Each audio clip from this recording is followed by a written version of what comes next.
চট্টগ্রাম মহানগর পুরাতন গাড়ি ব্যবসায়ী বহুমুখী সমবায় সমিতির উদ্যোগে ৮ দফা দাবিতে মানববন্ধন অনুষ্ঠিত হয়েছে।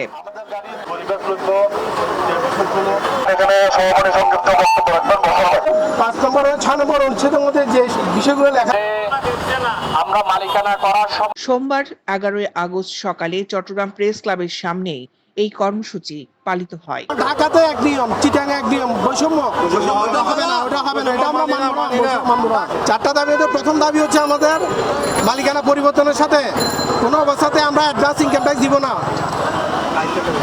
অ্যাডভান্স ইনকাম ট্যাক্স কোনো অবস্থা দিব না, সেটা আমাদেরকে সংশোধন করতে হবে এবং এটা বাতিল করতে হবে। দ্বিতীয়ত হচ্ছে পরিবেশ চার্জের অযৌক্তিক অংশ বাতিল করতে হবে। পরিবেশের নামে যে অযৌক্তিক একটা অংশ সেটা অবশ্যই বাতিল করতে হবে এবং আমাদেরকে গাড়ি ব্যবসার সুযোগ করে দিতে হবে। মানববন্ধনে সভাপতিত্ব করেন সমিতির সভাপতি মোহাম্মদ জাহাঙ্গীর আলম চৌধুরী।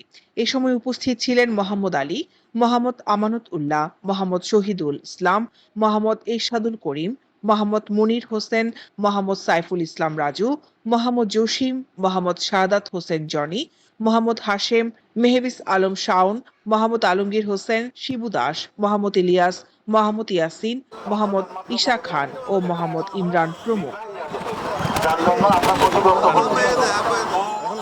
দৈনিক আজাদী নিউজ ডেস্ক।